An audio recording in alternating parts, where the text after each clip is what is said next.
लेकिन महक हैरान दिख रहा था। युवा मास्टर। खुद को मोहिनी कहने वाली लड़की ने विनम्र भाव बनाए रखा और धीरे से कहा, मास्टर ने अनुमान लगाया है कि आपके दिल में कई संदेह हैं। जब तक आप मेरे साथ वापस आते हैं, मास्टर आपके सभी सवालों का एक एक करके जवाब देंगे। इससे महक को अजीब लगा और उसने अवचेतन रूप से कहा, क्या आपने गलत व्यक्ति को पहचान लिया? मोहिनी ने अपनी आंखें उठाईं और महक को देखा। युवा मास्टर, क्या आपकी आत्मा पर कोई निशान है? महक ने सिर हिलाया। ये निशान गुरु ने स्वयं आपके जन्म के समय छोड़ा था। इसमें गुरु की इच्छाशक्ति का आभामंडल है। इसीलिए गुरु ने अंतरिक्ष की गुप्त मोहर से अंतरिक्ष सुरंग का निर्माण करते समय आपके आभामंडल को महसूस कर लिया था। सच में? महक का खूबसूरत चेहरा बिना किसी बदलाव के चमक उठा, और यह जवाब बिल्कुल वैसा ही था जैसा केशव ने उसे पहले बताया था। इससे निस्संदेह ये साबित होता है कि केशव का मूल अनुमान सही था। ये सचमुच संभव है कि दूसरा पक्ष उसे ले जाने के लिए आ जाए। आप किस मास्टर की बात कर रहे हैं? महक ने एक गहरी सांस ली और अपने दिल में उठ रही भावनाओं को दबा दिया। मोहिनी ने तुरंत विस्मय से कहा, आपके पिता, महान संत भगवान ताइचू। भगवान ताइचू संत? कई लोग उसे असमंजस से देखने लगे क्योंकि उन्हें आगंतुक की पहचान का पता नहीं था। लेकिन कुछ लोगों को कुछ याद आया और उनके हाव भाव अचानक बदल गए। पवित्र भगवान ताइचू? क्या यह मथुरा के शीर्ष संप्रदायों में से एक, ताइचू संप्रदाय का नेता हो सकता है? मुझे किसी और की ज़रूरत है जो मुझे बताए कि मेरे पिता कौन हैं। कितना हास्यास्पद है। महक के होठों पर आत्महीनता का भाव दिखाई दिया। ये ठंडी और बर्फीली लड़की शायद ही कभी नियंत्रण से बाहर होती थी और स्पष्ट रूप से भावुक और उत्साहित थी। महक ने फुसफुसाते हुए कहा, युवा गुरु, इसके पीछे सचमुच अपरिहार्य कारण हैं। अगर मुझे मजबूर न किया गया होता तो मैं आपसे अलग होने का साहस नहीं कर पाता। महक चुप था। वह कैसे नहीं जान सकी कि वहाँ कुछ छिपा हुआ है। बस उसे बचपन से ही अकेलेपन की आदत हो गई है। इतने सालों से वह अकेली रही है, दुनिया में अकेली भटकती रही है, और उसने कभी इस बात का ख्याल नहीं किया कि उसके भी रिश्तेदार हैं और एक पिता भी। जब मैंने अचानक ऐसी बात सुनी तो मैं उत्साहित क्यों न हो गया। गलत किया गया? बिल्कुल नहीं। गुस्सा? वास्तव में नहीं, बस यह है कि फिलहाल इसे स्वीकार करना कठिन है और मैं अपने दिल में प्रतिरोध महसूस कर रहा हूँ। मोहिनी ने धीरे से कहा, युवा मास्टर, वास्तव में कुछ समय पहले मास्टर ने पहले ही कार्रवाई की थी और अंतरिक्ष खोदने के लिए गुप्त तरीकों का इस्तेमाल किया था, जिससे आपको फिर से मिलाने की उम्मीद थी, लेकिन उन्होंने कभी भी यह उम्मीद नहीं की थी कि इसमें तोड़फोड़ की जाएगी, इसलिए अब तक इसमें देरी हो रही है। ये कहकर उसने केशव की ओर देखा। उसे संदेह था कि हमला करने वाला व्यक्ति केशव था। महक चुप रहा। इससे मोहिनी थोड़ी चिंतित हो गई और बोली, युवा गुरु, यह अंतरिक्ष सुरंग केवल आधे 15 घंटे तक ही टिक सकती है। कृपया मेरे साथ वापस आइए। जब हम गुरु से मिलेंगे तो मुझे विश्वास है कि गुरु आपको इस उलझन के बारे में समझा पाएंगे। महक ने अचानक अपना सिर उठाया। उसकी स्पष्ट आंखें मोहिनी को देख रही थीं। क्या होगा अगर मैं नहीं जाऊं? तो युवा स्वामी, मुझे आपको स्वयं ही ले जाना पड़ेगा। यद्यपि शब्द क्षमा प्रार्थी थे, फिर भी उनके दृष्टिकोण की अवज्ञा नहीं की जा सकती थी। क्या तुमने सचमुच न जाने का निर्णय कर लिया है? केशव बिना किसी हस्तक्षेप के बगल से ठंडे दिमाग से देख रहा है, क्योंकि वह जानता है कि यह महक का पारिवारिक मामला है। लेकिन जब उसने सुना कि महक जाने को तैयार नहीं है तो उसने कहा। महक स्तब्ध रह गया और घबरा गया। मुझे नहीं पता कि क्या करना है। केशव ने ये सुना और उसे आप पर दया आ गई। मुझे पता है कि आप अपने दिल में उलझन में हो सकते हैं, लेकिन मैंने कहा था, जब तक आप छोड़ना नहीं चाहते, इस दुनिया में कोई भी आपको दूर नहीं ले जा सकता। जैसे ही उसने ये कहा, दूर शून्य में मोहिनी ने केशव के शब्दों को बीच में ही रोक दिया। मेरे दोस्त, कृपया अपने शब्दों के साथ सावधान रहें और ऐसा कुछ भी न करें जिससे मूड खराब हो। केशव का सामना करते समय उसकी आभा भयंकर और डरावनी हो गई। वास्तव में जब से वह सामने आई है तब से लेकर अब तक उसने कभी भी केशव को गंभीरता से नहीं लिया है। हालांकि वह जानती थी कि यहाँ पहले भी एक बड़ी लड़ाई हुई होगी और केशव विजेता होगा, फिर भी उसने इसे गंभीरता से नहीं लिया। आखिर वह चींटियों के समूह के बीच लड़ाई को गंभीरता से कैसे ले सकती थी? लेकिन अब केशव इसमें शामिल होना चाहता था और महक का मन भी बदलना चाहता था, जिससे वह तुरंत दुखी हो गई। स्वर्ण भ्रूण क्षेत्र में एक जूनियर इतना अज्ञानी था और उसे अपनी जगह का अंदाजा नहीं था। आपका स्वागत है। केशव ने ये सुना और व्यंग्यात्मक लहजे में कहा, अगर मैं आज रात आऊं तो न केवल तुम बल्कि तुम्हारा स्वामी भी महक को नहीं ले जा सकेगा। ये शब्द अनौपचारिक हैं और अहंकार दर्शाते हैं। मोहिनी ऐसे मजबूत रवैये से दंग रह गई और सोचने लगी कि क्या उसने गलत सुना है। स्वर्ण भ्रूण क्षेत्र में एक जूनियर ने कब से इतना अभिमानी और मजबूत होने का साहस किया है?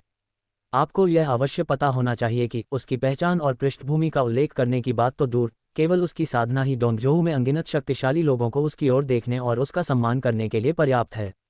तथ्य यह है कि क्षेत्र में अनगिनत तियांगांग स्वामी उसे सीधे देखने की हिम्मत नहीं करते हैं। हालांकि केशव द्वारा उकसाए जाने से उसे लगा कि उसकी गरिमा को चुनौती दी गई है। बेशक अगर बात बस इतनी सी होती तो शायद उसे इसकी परवाह ही न होती, लेकिन जब केशव ने बात की तो उसने उसके स्वामी को भी ध्यान में नहीं रखा, जो उसके लिए अस्वीकार्य था। मेरे स्वामी इतने महान व्यक्ति हैं, आप जैसे छोटे व्यक्ति उनकी निंदा कैसे कर सकते हैं? चूंकि आप कोशिश करना चाहते हैं तो मैं आपकी इच्छा पूरी करता हूँ। वह ठंडे स्वर में बोली, उसकी भयावह आभा आसमान तक पहुंच रही थी। शून्य में उसके कपड़े फड़फड़ाए जिससे एक जबरदस्त गति निकली।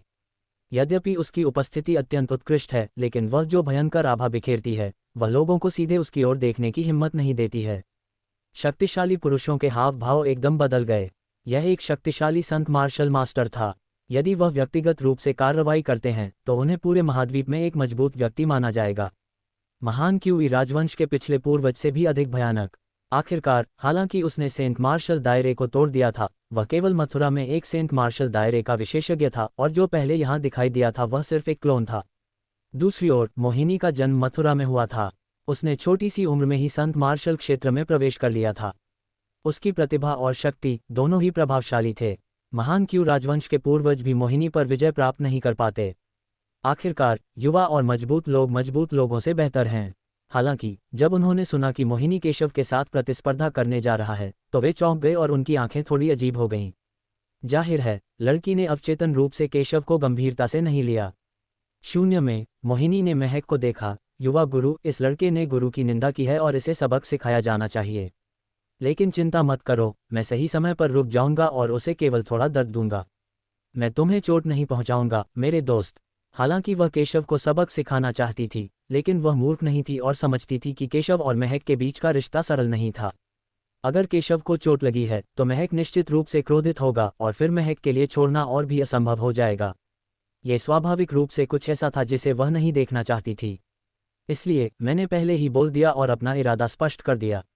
हालांकि महक ने बिना किसी चिंता के ये सुना। मैं आपको सलाह देता हूं कि ऐसा न करें, अन्यथा आप ही शर्मिंदा होंगे। हालांकि मोहिनी सरल नहीं है, महक जानती है कि केशव भी सरल नहीं है। वह लंबे समय से केशव को भगवान मानती रही है। मोहिनी यह सुनकर हैरान रह गई और उसके दिल में एक अवर्णनीय बेतुकापन महसूस हुआ।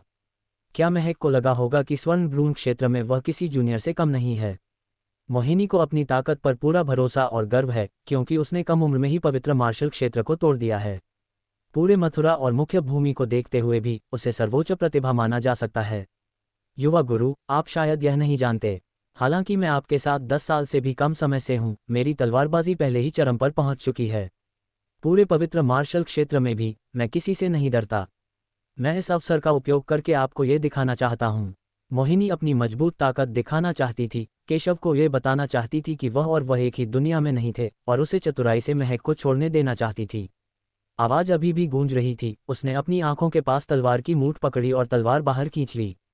धमाका! एक शक्तिशाली तलवार आसमान में उठी। इससे पहले सभी ने सिर्फ केशव की भयानक तलवारबाजी का अनुभव किया था, लेकिन इस समय सभी ने मोहिनी की शक्तिशाली तलवारबाजी का अनुभव किया, जो केशव से कमजोर नहीं थी। तलवार ज्वार की तरह गरजी और आकाश और पृथ्वी में एक सफेद इंद्रधनुष दिखाई दिया। मैंने देखा कि मोहिनी के हाथ में लंबी तलवार चांदी की बर्फीली बिजली की तरह थी, ठंडी रोशनी से चमक रही थी और जबरदस्त धार वाली थी। साफ था कि वो कोई साधारण खजाना नहीं था। इस तलवार को फ्रॉस्ट स्वॉर्ड कहा जाता है। यह एक उच्च स्तरीय शाही तलवार है। मैंने इसे कई वर्षों तक अपनी साधना से विकसित किया है और अनगिनत शक्तिशाली शत्रुओं को बिना असफल हुए मार गिराया है। आत्मविश्वास शब्दों में प्रकट होता है। उसके पास आत्मविश्वास रखने की योग्यता है। उसकी आंखें ठंडी थीं और उसने केशव को तिरस्कार से देखा। हालांकि तुम्हारे जैसे चरित्र से निपटने के लिए मुर्गे को मारने के लिए कसाई के चाकू का उपयोग करने का कोई मतलब नहीं है। उसने केशव को बिल्कुल भी गंभीरता से नहीं लिया। झंकार! उसने तलवार म्यान में डालते हुए हाथ उठाया। उसके होठों के कोनों पर अहंकार की झलक थी। एक संत मार्शल क्षेत्र विशेषज्ञ होने के नाते अगर मैं तुमसे नंगे हाथों भी लड़ूं तो भी यह कमजोर को धमकाने जैसा होगा। इसलिए मैं तुम्हें एक मौका दे रही हूं। अपने सारे तुरुप के पत्ते और खजाने इस्तेमाल करो और पूरी ताकत से मुझ पर हमला करो। उसका आचरण एक श्रेष्ठ दिखने वाले व्यक्ति जैसा है, जो उसके नम्र व्यवहार को दर्शाता है। वास्तव में एक संत मार्शल क्षेत्र की स्थिति के साथ, यहाँ तक कि शीर्ष त्यानगांग राक्षस और प्रतिभाएं भी उसके साथ प्रतिस्पर्धा करने की हिम्मत नहीं करती और बहुत पहले ही हार मान लेती। आखिरकार शेंगवू क्षेत्र और स्वर्गीय गिरोह क्षेत्र के बीच का अंतर बहुत बड़ा है, और यहाँ तक कि शीर्ष राक्षसों को भी प्रतिस्पर्धा करना मुश्किल लगता है। लेकिन ये दृश्य देखकर कई लोगों ने उन्हें अजीब नज़रों से देखा। सचमुच, मोहिनी एक प्रतिभाशाली महिला है। उसने छोटी सी उम्र में ही पवित्र मार्शल क्षेत्र को तोड़ दिया था। पूरे डोंगजोऊ को देखते हुए उसे सर्वोच्च राक्षस माना जाता है। हालांकि वह केशव के सामने बिल्कुल भी योग्य नहीं है। महक ने बेबसी से अपना सिर हिलाया। उसने बहुत पहले ही मोहिनी को याद दिला दिया था, लेकिन मोहिनी ने अभी भी केशव को गंभीरता से नहीं लिया और उसे एक बेहद साधारण प्रतिभाशाली व्यक्ति ही समझा। सर, उसका कोई बुरा इरादा नहीं है, कृपया नाराज मत होइए। चाहे कुछ भी हो, मोहिनी आखिरकार अपने पिता की पसंद है। केशव की आंखें शांत थीं। स्वर्गीय गिरी क्षेत्र और शेंगवू क्षेत्र के बीच बहुत बड़ा अंतर है। स्वर्णिम भ्रूण क्षेत्र की तो बात ही छोड़िए, साधना के आधार को ही देख लीजिए तो वाकई बहुत बड़ा अंतर है। कोई आश्चर्य नहीं कि वह इतनी घमंडी है। केशव ने ऐसे कई लोगों को देखा है और यहाँ तक कि मोहिनी जैसे लोग भी उसके ध्यान के योग्य नहीं हैं। आखिर केशव अपने पिछले जन्म में स्वर्ग का सर्वोच्च प्राणी था। स्वर्ग में अनगिनत प्रतिभाशाली लोग थे और मोहिनी जैसे लोगों को उनमें स्थान भी नहीं मिल सकता था। लेकिन मैं ये भी देखना चाहता हूं कि तलवारबाजी में उसकी प्रतिभा कितनी मजबूत है। केशव ने शांति से कहा कि यद्यपि मोहिनी स्वर्गीय क्षेत्र में तथाकथित प्रतिभाशाली नहीं थी, फिर भी उसे निचले क्षेत्र में शीर्ष पायदान पर माना जाता था और उसकी तलवारबाजी सबसे मजबूत प्रतिभा थी जिसे केशव ने कभी देखा था। इसलिए केशव भी प्रतिस्पर्धा करना चाहता था। ये शब्द अभी भी गूंज ही रहे थे कि केशव ने एक कदम आगे बढ़ाया और उसकी आकृति मोहिनी के सामने प्रकट हुई, जिससे मोहिनी की आंखें बदल गईं। उसे केशव की इतनी तेज गति की उम्मीद नहीं थी, लेकिन उसने इसे केशव के शक्तिशाली शरीर कौशल का परिणाम माना। ये तो बस एक अपरंपरागत तरीका है। असली ताकत तो अपनी ताकत में ही है। मैं तुम्हें अपनी तलवार का उपयोग करने की सलाह देता हूँ। केशव ने मोहिनी को देखा और शांति से कहा। मोहिनी ने ये सुना और ठंडी आवाज में कहा, हम बकवास बंद करो, मैं जल्दी में हूँ। उसे नहीं पता था कि केशव को ये आत्मविश्वास कहाँ से मिला, लेकिन इससे कोई फर्क नहीं पड़ता था। वो केशव को ये एहसास दिलाना चाहती थी कि दुनिया बहुत बड़ी है और हमेशा तुमसे बेहतर लोग भी होते हैं। सिर्फ इसलिए कि आप डोंगजो की छोटी सी दुनिया पर राज कर सकते हैं, यह मत सोचिए कि आप दुनिया में बेजोड़ हैं। यह मत सोचिए कि आप बहुत प्रतिभाशाली हैं और दूसरों को नीचा समझते हैं। जाहिर है, उसने बस यही सोचा था कि केशव एक प्रतिभाशाली लड़का है, लेकिन उसे दुनिया की विशालता का अंदाज़ा नहीं है। आज वह उसे असली दुनिया का एहसास कराएगी। मथुरा के ताकतवर लोगों की नज़र में आज का डोंगजोऊ उल्लेख के लायक भी नहीं है। जब केशव ने ये सुना तो वह उदासीनता से मुस्कुराया और उसे जरा भी परवाह नहीं थी।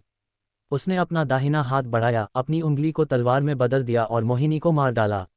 धमाका! तलवार ऊपर उठी, प्रतीत होता है कि साधारण और कम महत्व की थी, और मोहिनी की ओर मार गिराए। ये दृश्य देखकर मोहिनी ने उपहास किया, सोचा कि केशव बस शेख ही बघार रहा है। हो सकता है उसमें वाकई कोई काबिलियत हो, लेकिन वह उससे ज्यादा कुछ नहीं था। ये तो हास्यास्पद था। उसने एक उंगली को तलवार की तरह भी इंगित किया और उसे सीधे उड़ा दिया। तलवार की ऊर्जा चांदनी रात की चांदी जैसी चमक और पतझड़ के पानी की तैरती रोशनी की तरह बेहद चकाचौंध थी। तलवार की ऊर्जा शक्तिशाली तलवार कौशल से भरी हुई थी, जो सभी पवित्र मार्शल क्षेत्र के स्तर के थे। उसने बस लापरवाही से तलवार घुमाई, लेकिन यह इतनी शक्तिशाली थी कि स्वर्ग और पृथ्वी भी कांपने से खुद को नहीं रोक सके। कई प्रतिभाशाली और शक्तिशाली पुरुषों को यह दृश्य देखकर निराशा हुई। ये पहली बार है जब मुझे अपने और मथुरा के राक्षसों के बीच के विशाल अंतर का एहसास हुआ है। ये पता चला कि वे कुएं के मेंढकों की तरह थे, उनकी आंखों के सामने केवल दुनिया थी और वे सोचते थे कि वे वास्तव में प्रतिभाशाली थे। अब जब मैंने मोहिनी की ताकत देख ली है तो मुझे पता है कि मथुरा में राक्षस कितने शक्तिशाली हैं। वे सभी महसूस कर सकते थे कि यह तलवार काफ़ी शक्तिशाली थी और यहाँ तक कि स्वर्ग और पृथ्वी की समग्र स्थिति को भी बदल सकती थी, जिससे बहुत बड़ा प्रभाव पड़ता था। ऐसा लग रहा था जैसे एक तलवार से दुनिया की हर चीज़ उस तलवार के दबाव में बदल गई हो। वे इस पद्धति से आश्चर्यचकित क्यों नहीं होंगे? मैंने इसे पहली बार देखा है। वे सभी केशव को घूर रहे थे, ये जानना चाहते थे कि क्या केशव प्रतिस्पर्धा कर सकता है। हालांकि मोहिनी बहुत मजबूत है, केशव भी सरल नहीं है। जैसा कि अपेक्षित था, जैसा कि सभी को उम्मीद थी, जब दो तलवार की किरणें शून्य में टकराईं तो उन्होंने प्रकाश की वर्षा के बीच मोहिनी की तलवार को कागज की तरह टूटते हुए देखा। ये कदम कई लोगों की उम्मीदों से परे था। ये पता चला कि केशव को फायदा हुआ था। वे सभी सोचते थे कि केशव अपनी तलवार के साथ नुकसान में था, लेकिन केशव ने मोहिनी को दबा दिया। मोहिनी ने भी थोड़ा सा भौहें सिकुड़ी, उसकी भौहों के बीच आश्चर्य का भाव था। इसमें कोई आश्चर्य नहीं कि यह बच्चा इतना घमंडी है, क्योंकि पता चला है कि उसके पास कुछ तरकीबें और समर्थन भी है। हालांकि इस तलवार के वार में उसने अपनी 20% से भी कम शक्ति का प्रयोग किया। ये देखकर कि केशव की तलवार अभी भी शक्तिशाली थी और उसकी ओर आ रही थी, उसने अपना दाहिना हाथ उठाया और आगे की ओर दबाया। धमाका! एक चमकदार तलवार की रोशनी संघनित हुई, जिसकी धार रेशम के टुकड़े की तरह तेज थी, और उसने एक ही तलवार से केशव पर वार किया। इस समय, हालांकि वह खुद को रोके हुए थी, उसने पवित्र मार्शल क्षेत्र की शक्ति का भी थोड़ा सा इस्तेमाल किया।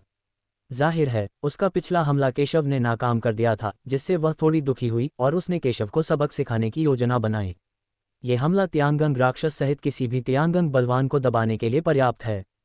धमाका। जब दो तलवारें एक दूसरे से टकराईं, तो पूरी दुनिया में एक भयानक विस्फोट हुआ। हालांकि इससे भी अधिक चौंकाने वाली बात यह थी कि जब मोहिनी ने दूसरी बार हमला किया, तो भयानक शक्ति से भरी तलवार भी कागज की तरह टुकड़ों में बिखर गई, लेकिन एक पल में नष्ट हो गई और विस्फोट हो गया। और केशव का हमला थोड़ा कमजोर हो गया था। अगर मोहिनी ने पहले हमले में केशव को कम आंका था, तो दूसरी बार भी मोहिनी को बढ़त नहीं मिली। ये चौंकाने वाली बात क्यों न हो, लेकिन अधिक लोगों ने उत्साह दिखाया। मूलतः उन्होंने सोचा था कि मथुरा में प्रतिभाशाली और दुष्ट लोग अद्वितीय थे और वे उनसे मुकाबला नहीं कर सकते थे और कभी भी उनसे मुकाबला नहीं कर पाएंगे। लेकिन केशव ने आज उन्हें तथ्यों के साथ बताया, तो क्या हुआ अगर वह जोंगजोऊ से एक प्रतिभाशाली व्यक्ति है? वे अजेय नहीं हैं। यहाँ तक कि केशव का क्षेत्र मोहिनी से कम है, लेकिन फिर भी उसका पलड़ा भारी है। जब तक आप कड़ी मेहनत करते हैं, सब कुछ संभव है। महक का चेहरा बदल गया। इस पल उसके पास सोचने का वक्त नहीं था और उसने अनजाने में अपनी तलवार खींच ली। स्नैप। उसने अपनी लंबी तलवार निकाली और अपनी पूरी अदम्य साधना के साथ उसने उसे काट डाला, जिससे केशव की तलवार आसानी से नष्ट हो गई। हल्की बारिश के बीच गोलियां चारों तरफ फैल गईं। खुशकिस्मती से सभी को पहले से ही युद्ध की भयावहता का अंदाजा था और वे जल्दी ही बच निकले, वरना एक बार गोली लगने पर या तो उनकी जान चली जाती या वे घायल हो जाते। ये दृश्य देखकर सभी लोग अत्यंत आश्चर्यचकित हुए। इससे पहले उनकी नज़र में मोहिनी उच्च और शक्तिशाली और अजेय था। हालांकि केशव सरल नहीं है, लेकिन आखिरकार दायरे में अंतर बहुत बड़ा है और वह नुकसान में हो सकता है। हालांकि उन्होंने कभी नहीं सोचा था कि स्थिति उनकी उम्मीदों से परे होगी। केशव ने अपनी तलवार भी नहीं निकाली, लेकिन वह मोहिनी को दबाने में कामयाब रहा। मोहिनी को लगातार 3 बार हमला करने के लिए मजबूर होना पड़ा और आखिरी मौके पर तो उसने अपनी तलवार को म्यान से बाहर निकाल लिया, इससे पहले कि वह अंततः तलवार को बेअसर कर पाती। ऐसे व्यवहार से कोई कैसे आश्चर्यचकित नहीं हो सकता। अनगिनत युवा प्रतिभाशाली लोग केशव को अपना आदर्श मानते हैं। मैंने तुम्हें बहुत पहले ही तलवार निकालने को कहा था, लेकिन तुमने मेरी बात नहीं सुनी। केशव ने शांति से कहा, मानो उसने इस दृश्य का पूर्वानुमान लगाया था। जब मोहिनी ने यह सुना, तो उसकी अभिव्यक्ति आश्चर्य, शर्म और क्रोध से बदल गई। पहले तो उसने केशव को जरा भी गंभीरता से नहीं लिया था। उसने अपनी तलवार निकाली और फिर उसे म्यान में रख लिया, और वह भी एक तरह से विनम्रता और मनोरंजन के भाव से। एक तो ये कि केशव को सबक सिखाया जाए और उसे ये देखने दिया जाए कि शब्दों से परेशानी पैदा करने का क्या मतलब होता है। दूसरा, महक को यह एहसास दिलाना कि वह कितनी शक्तिशाली है और उसे यह एहसास दिलाना कि वह और केशव एक ही दुनिया से नहीं हैं। फिर महक को दूर ले जाना निश्चित रूप से आसान होगा, लेकिन उसने कभी यह उम्मीद नहीं की थी कि वास्तविक लड़ाई के बाद स्थिति उसकी उम्मीदों से परे होगी। उसे पता चला कि वह गलत थी, बिल्कुल गलत। भले ही वह इतने लंबे समय से अभ्यास कर रही थी और जोंगजोऊ में कई प्रतिभाओं को देख चुकी थी, लेकिन उसने गोल्डन एम्ब्रियो क्षेत्र में कभी भी एक योद्धा नहीं देखा था जो एक सेंट मार्शल क्षेत्र के योद्धा को हरा सकता था। इस प्रकार की तलवार की शक्ति गोल्डन एम्ब्रियो या यहाँ तक कि स्वर्गीय गिरोह क्षेत्र की शक्ति से पूरी तरह भिन्न है। जब चीज़ें असामान्य हों तो ज़रूर कुछ गड़बड़ है। इस तलवार ने उसके अंदर के अहंकार को दबा दिया और वह 3 अंक ज्यादा शक्की, 3 अंक ज्यादा गंभीर, 3 अंक ज्यादा विस्मयकारी और शर्म को धोने के लिए 1 अंक ज्यादा क्रोधित हो गई। मैं मानती हूं कि मैंने पहले तुम्हें कम आंका था, लेकिन तुम्हारी वर्तमान स्थिति को देखते हुए तुम मुझे पहले की तरह नीची नज़र से देखने के लायक नहीं हो। मोहिनी ने ठंडे स्वर में कहा। उसकी चमकदार आंखें बर्फ जैसी हो गईं और उसकी आभा बेतहाशा बढ़ गई, जिससे पास का शून्य कंपन और कांप उठा और आभा मंथन करने लगी। जाहिर है, मोहिनी इस बारे में गंभीर है, लेकिन ये दृश्य देखकर महक अपनी भौहें चढ़ाने से खुद को नहीं रोक सका और बोला, ठीक है, अगर तुम फिर से लड़ोगे तो तुम केवल अपना चेहरा खो दोगे। ये सुनते ही मोहिनी का चेहरा बदल गया। मुझे लगता है कि यह मेरी पिछली असफलताओं के कारण था कि महक को खुद पर पर्याप्त विश्वास नहीं था। उसके गुलाबी होठों के कोने फड़क उठे और फिर उसने दृढ़ता से कहा, युवा मास्टर, चिंता मत करो, मैं आपको साबित कर दूंगी कि अंत में असली विजेता कौन है, आखिर में किसकी हंसी होगी। झंकार। अपनी बात पूरी करने से पहले ही उसने अपनी तलवार खींच ली और इंद्रधनुष की तरह दौड़ी और अपनी तलवार केशव की ओर घुमा दी। उसकी पतली और सुंदर आकृति ने आकाश में प्रकाश का बादल फैला दिया और एक जानलेवा आभा स्वर्ग और पृथ्वी में फैल गई। जब वह तलवार को हाथ में लेकर घुमाती थी तो तलवार की रोशनी चांदी की रोशनी की एक लंबी नदी की तरह होती थी। चंद्रमा पृथ्वी पर गिरता था, अत्यंत चतुर और शक्तिशाली। यह उसके पिछले हमलों से बिल्कुल अलग है। जाहिर है वह सचमुच गुस्से में थी और उसने एक मजबूत व्यक्ति की असली ताकत और मार्शल आर्ट का प्रदर्शन किया। वह एक जोरदार हमले से केशव को पूरी तरह से नष्ट करना चाहती थी और उसे उनके बीच की बड़ी खाई का एहसास दिलाना चाहती थी। तलवारबाजी का ये खेल तो बस काफ़ी है। केशव ने शांत भाव से ये दृश्य देखा। उन्होंने सीधे तौर पर लड़ाई नहीं की, बल्कि चकमा देने के लिए अपने शरीर कौशल का इस्तेमाल किया। धमाका! तलवार पास से गुजरी और पास के एक पहाड़ पर जा गिरी, जिससे वह पूरी तरह नष्ट हो गया और चूर्ण में बदल गया तथा आकाश में गायब हो गया। इस भयानक शक्ति और पराक्रम ने सभी बलवान पुरुषों को भय से कांपने पर मजबूर कर दिया। वह वास्तव में एक शक्तिशाली संत योद्धा है। उनमें से कई के लिए बहुत सारे त्यानगांग उन्हें भयभीत करने के लिए पर्याप्त हैं, लेकिन दूसरी पार्टी अभी भी पवित्र मार्शल क्षेत्र में एक मजबूत आदमी है। यदि वे होते तो प्रतिरोध करना तो दूर, केवल इस प्रकार की शक्ति ही उनके शरीर और मन को कंपा देने के लिए पर्याप्त होती तथा उन्हें इच्छानुसार वध के लिए शिकार में बदल देती। आपका कौशल सरल नहीं है, लेकिन ये सब व्यर्थ है। केशव को उसके हमले से बचते देख मोहिनी थोड़ा हैरान हुआ, लेकिन बहुत ज्यादा हैरान नहीं हुआ। केशव ने पहले जो गति दिखाई थी उससे ये पहले ही पता चल गया था कि उसके शरीर की गतिविधियां सरल नहीं थीं। लेकिन यदि आप टालते रहेंगे तो अंत में आप निश्चित रूप से असफल होंगे। धमाका! वह तलवार लेकर आगे बढ़ी। उसकी गति केशव से ज्यादा धीमी नहीं थी। उसकी तलवार की तीक्ष्णता उसकी शक्तिशाली साधना के साथ बहुत तेज और तेज थी। इतनी शक्ति पहाड़ों और नदियों को उलट पुलट करने और दुनिया को उलट पुलट करने के लिए काफ़ी थी। गड़गड़ाहट! तलवार क्यूई ने उस क्षेत्र में प्रवेश किया, पहाड़ों को चीर दिया और धरती को चीर डाला। शून्य में तलवार क्यूई की भयानक दरारें दिखाई दीं। चाहे केशव चकमा देने में कितना भी अच्छा क्यों न हो, वह हमेशा के लिए उसके हमलों से बच नहीं सकता और देर सवेर उसे भी चोट लग ही जाएगी। इस समय मोहिनी एक शक्तिशाली आदमी की तरह था जो ऊपर था और एक चींटी को छेड़ रहा था। व्यर्थ! केशव ने ये सुना और व्यंग्यात्मक लहजे में कहा। वह अभी भी निहत्था था, लेकिन उसकी आकृति धारा की तरह चमक रही थी, बेहद तेज। तलवार की रोशनी उस पर पड़ने से पहले ही वह हमेशा बच निकलने में कामयाब हो जाता था। वह शांत था और एक के बाद एक हमले टालता रहा। ये लुक किसी को शर्मिंदा नहीं करता, बल्कि लोगों को एक अलौकिक और तैरते हुए आकर्षण का एहसास देता है। मोहिनी को जरा भी फायदा नहीं हुआ। इस दृश्य ने सबको चौंका दिया। एक बार इससे बच पाना भाग्य है, लेकिन बार बार इससे बच पाना निश्चित रूप से भाग्य नहीं है। केशव के चेहरे पर उदासीनता थी। उसका मन हमेशा मोहिनी पर ही लगा रहता था। वह दूसरे पक्ष की सांसों के उतार चढ़ाव को महसूस कर सकता था और दूसरे पक्ष की तलवार की गति और दिशा को भी भांप सकता था। सब कुछ केशव के नियंत्रण में है, इसलिए मोहिनी को कोई लाभ नहीं मिल सकता। केशव की वर्तमान साधना स्तर को देखते हुए एक त्यानगांग विशेषज्ञ को मारना कोई समस्या नहीं है। भले ही वह अर्धचरणीय संत मार्शल क्षेत्र में हो, वह बढ़त हासिल कर सकता है। लेकिन एक सच्चे संत मार्शल विशेषज्ञ के सामने उसका वर्तमान क्षेत्र अभी भी बहुत कमजोर है और साधना में अंतर अभी भी बहुत बड़ा है।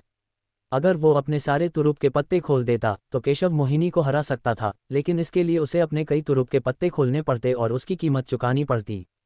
ये जिंदगी और मौत की कोई झटपट लड़ाई नहीं थी, इसलिए केशव स्वाभाविक रूप से ऐसा नहीं करता। इसके अलावा अब जब वह स्वर्ण भ्रूण क्षेत्र में है और ऐसे प्रतिभाशाली और दुष्ट व्यक्ति से लड़ रहा है, तो वह इस अवसर का उपयोग अपनी साधना और शक्ति को निखारने के लिए कर सकता है। संक्षेप में, मोहिनी को एक उत्कृष्ट सान माना जा सकता है, इसलिए केशव ज्यादा घबराया नहीं। समय गुजरता है। मोहिनी को शुरू में अपनी क्षमताओं पर भरोसा था, लेकिन जैसे जैसे समय बीतता गया उसे धीरे धीरे एहसास हुआ कि कुछ गड़बड़ है। उसकी तलवारों की धारें जो उसने मारी थीं सब जानलेवा थीं। अगर कोई और होता तो वह उन्हें कब का मार गिरा चुकी होती। एक शक्तिशाली संत मार्शल भी उसकी तलवार की ताकत का सामना नहीं कर पाता। हालांकि अब केशव उन सभी से बिना किसी चोट के आसानी से बच गया था। उसे झटका क्यों नहीं लगा? उसने अपनी चाल नहीं बदली या तलवार की ऊर्जा का एक बड़ा जाल नहीं बुना जिससे आकाश और पृथ्वी को ढक दिया गया ताकि केशव को भागने से रोका जा सके, केशव के आसपास के क्षेत्र को कवर किया जा सके। या फिर वह स्वर्ग और पृथ्वी की शक्ति उधार ले सकती थी, उसे अपने दबाव में एकीकृत कर सकती थी और केशव की सारी गतिविधियों को अवरुद्ध और प्रतिबंधित करने का प्रयास कर सकती थी। या फिर तलवार की ताकत से इसे दबा दो। हालांकि अंत में केवल एक ही अंत है।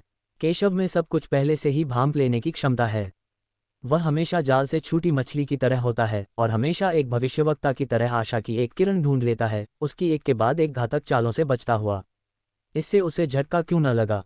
समय समाप्त हो रहा है, हम इसे अब और इस तरह बर्बाद नहीं कर सकते। हालांकि मोहिनी के चेहरे पर कोई भाव नहीं था, फिर भी वह पहले से ही बेचैन थी।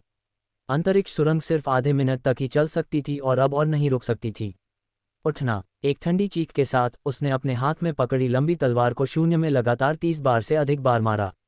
गड़गड़ाहट। मैंने तलवार की रोशनी को आकाश में उठते देखा और जिस क्षण लंबी तलवार बाहर निकली उसने स्वर्ग और पृथ्वी के बीच जबरदस्त शक्ति उत्पन्न कर दी। ऐसा प्रतीत हुआ कि पूरा विश्व अचानक शक्ति के हिंसक उथल पुथल में फंस गया, एक दूसरे से दब रहा था, उलझ रहा था, घूम रहा था और टकरा रहा था और पूरा विश्व बदल गया। इन तलवारों की किरणों से तलवार का इतना भयानक दबाव निकला कि पूरा दर्शक वर्ग अभिभूत हो गया। यह एक ऐसा शक्ति क्षेत्र है जिस पर केवल पवित्र मार्शल क्षेत्र के लोग ही अधिकार कर सकते हैं। यह क्षेत्र से एक स्तर ऊंचा है और महान दाव के अर्थ से परिपूर्ण है। इस क्षेत्र के सामने कलाकार एक स्वामी की तरह होता है जो हर चीज पर अपना प्रभुत्व रखता है। एक बार जब दुश्मन फंस जाता है और उसमें फंस जाता है तो ये जादूगर द्वारा खोली गई छोटी सी दुनिया में फंसने से अलग नहीं होगा और बाहरी दुनिया के साथ सभी संबंध कट जाएंगे, जब तक कि दूसरा पक्ष भी ऐसी मार्शल आर्ट शक्ति को नियंत्रित नहीं करता। क्या यही पवित्र मार्शल आर्ट की शक्ति है? इतनी प्रबल, ये कैसी भयानक डोमेन शक्ति है? क्या केशव प्रतिस्पर्धा कर सकता है? सभी बलवान पुरुष इस दृश्य को देखकर स्तब्ध रह गए।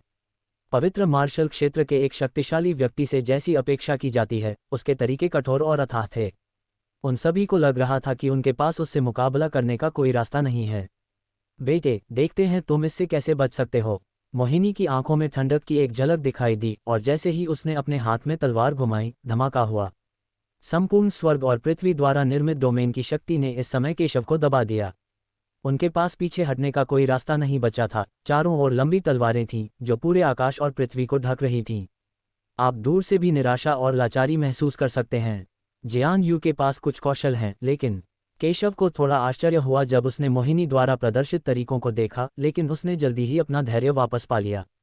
ऐसे नाजुक मौके पर केशव ने पीछे हटने की जहमत नहीं उठाई। वह हवा में आगे बढ़ा, उसकी आस्तीनें फड़फड़ा रही थीं और उसका आभामंडल अचानक चरम पर पहुंच गया।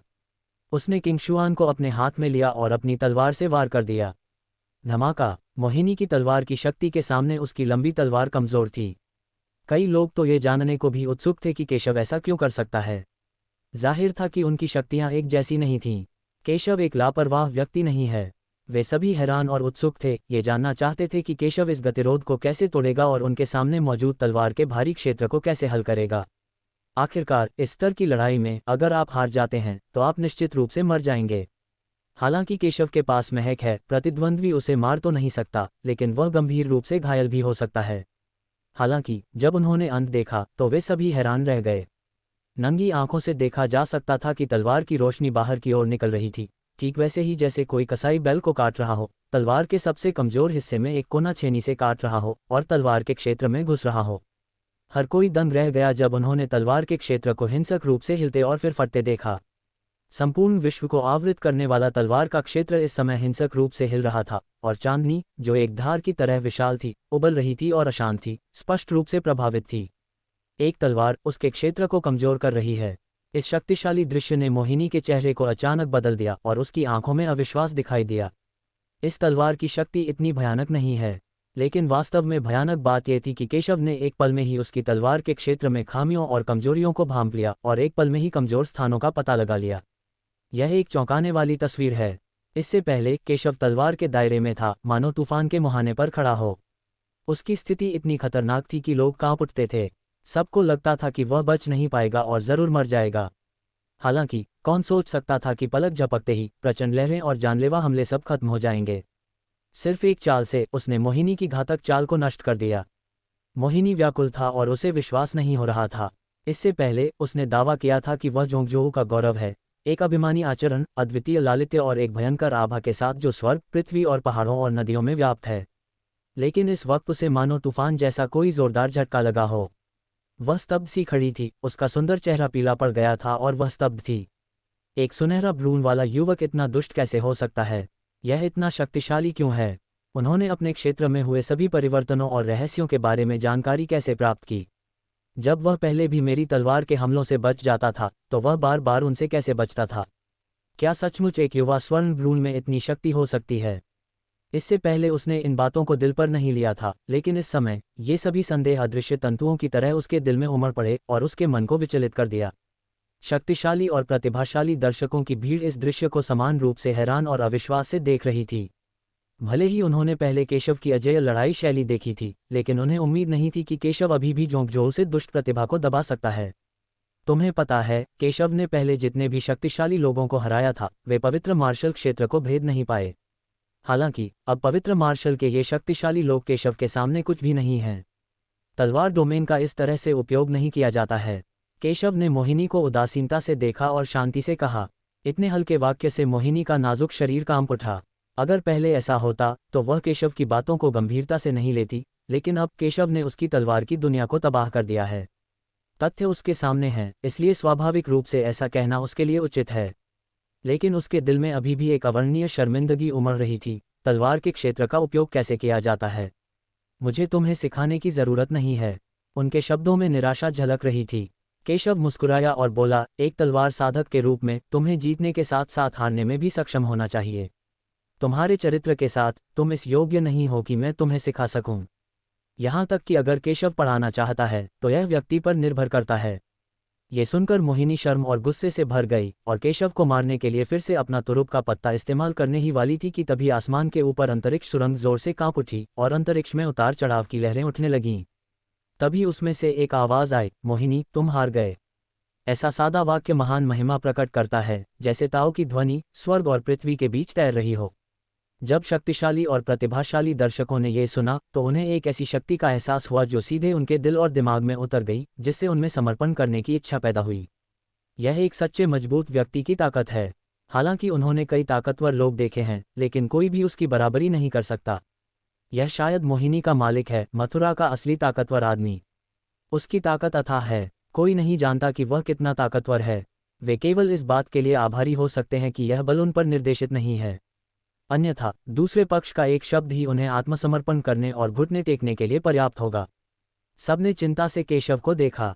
हालांकि केशव ने मोहिनी को दबा दिया था, अब जबकि प्रतिद्वंद्वी का स्वामी प्रकट हो गया है, क्या केशव अब भी प्रतिस्पर्धा कर पाएगा? मुझे डर है कि केशव भी उसका प्रतिद्वंद्वी नहीं हो सकता। आखिरकार दोनों के बीच का अंतर बहुत बड़ा है। हालांकि केशव शांत दिख रहा था। एक और हालांकि दूसरा पक्ष शक्तिशाली था, लेकिन अंतरिक्ष सुरंग की सहनशक्ति के कारण वह स्वयं नहीं आ सका, अन्यथा वह मोहिनी को उपस्थित होने के लिए नहीं भेजता। दूसरी ओर वह महसूस कर सकता था कि दूसरे पक्ष का कोई बुरा इरादा नहीं था।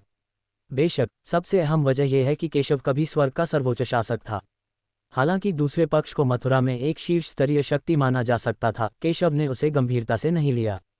इसीलिए वह इतना शांत है। गुरुजी, आप मुझे सिखा रहे हैं कि लापरवाही मेरी गलती थी। हालांकि वह इसे स्वीकार नहीं करना चाहती थी, क्योंकि गुरु पहले ही बोल चुके थे। मोहिनी केवल ये कह सकता था। हालांकि उसने यह नहीं सोचा था कि उसका कौशल दूसरों से कमतर है, बल्कि वह बहुत लापरवाह थी और उसने केशव को गंभीरता से नहीं लिया, जिसके कारण यह वर्तमान परिणाम हुआ।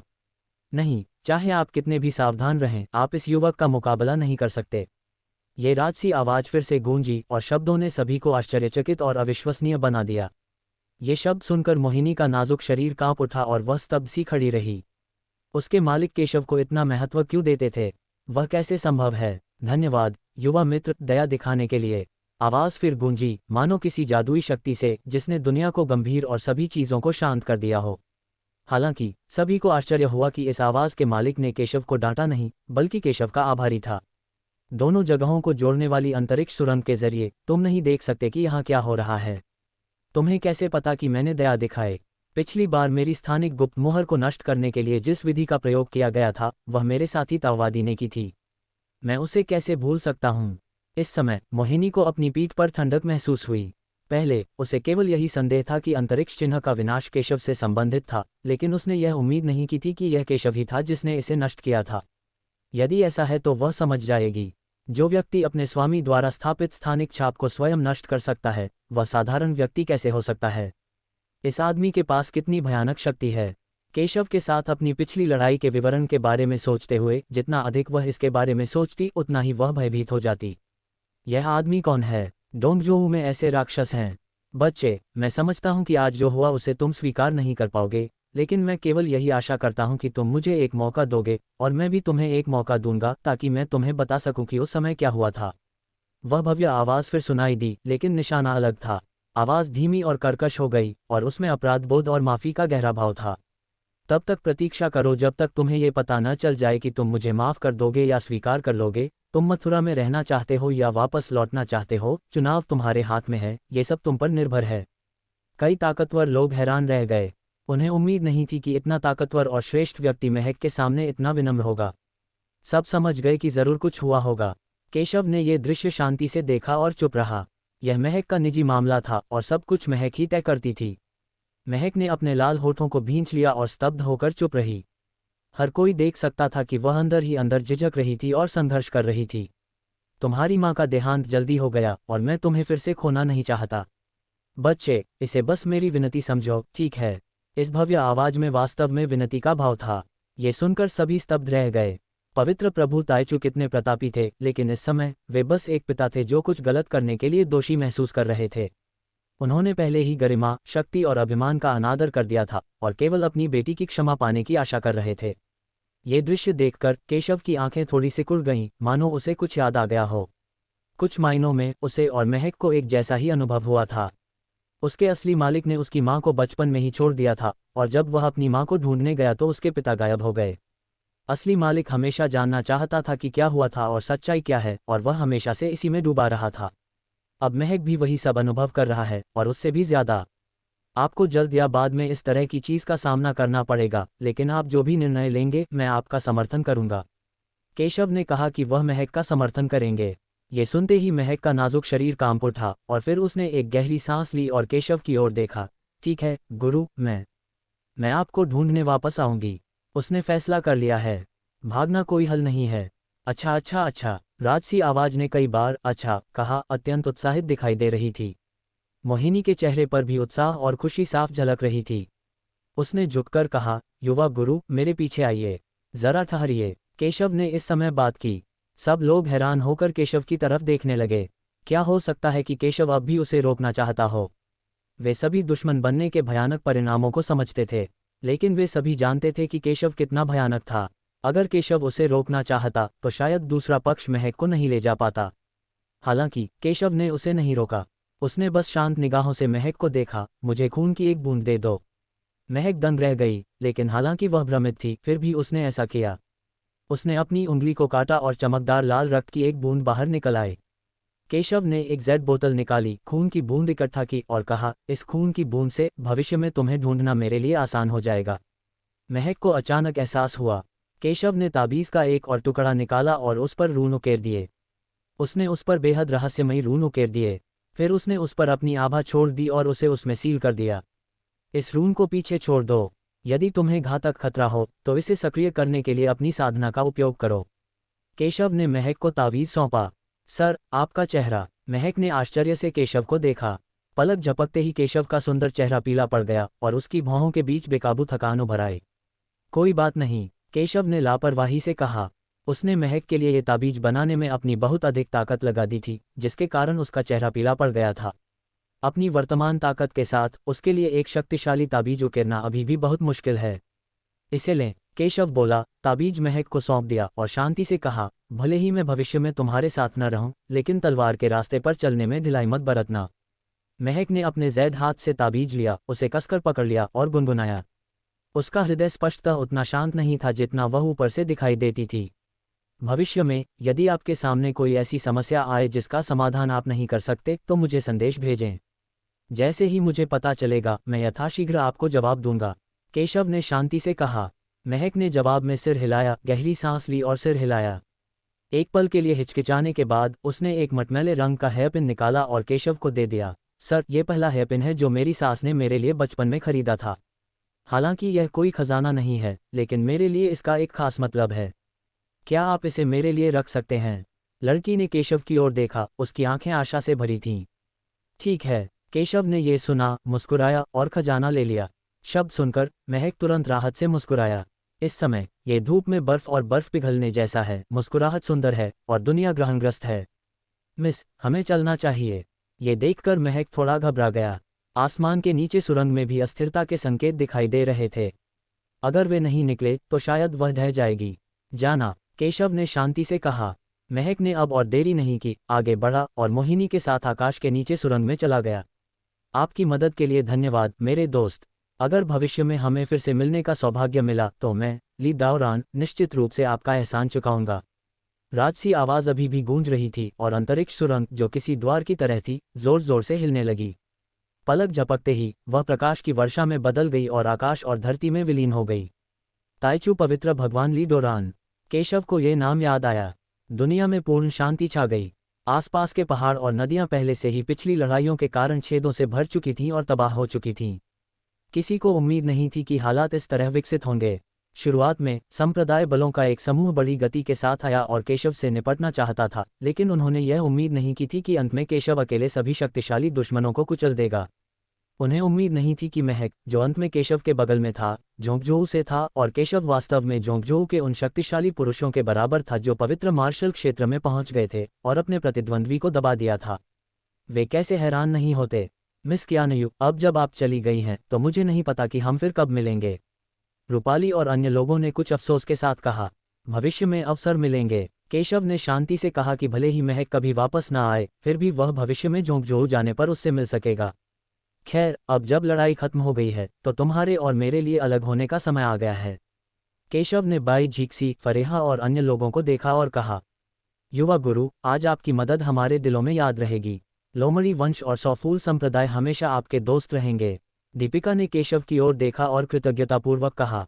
तन्वी जाने के लिए बेहद अनिच्छुक थी, लेकिन वे ये भी जानते थे कि उनके लिए केशव के साथ हमेशा के लिए रहना असंभव था।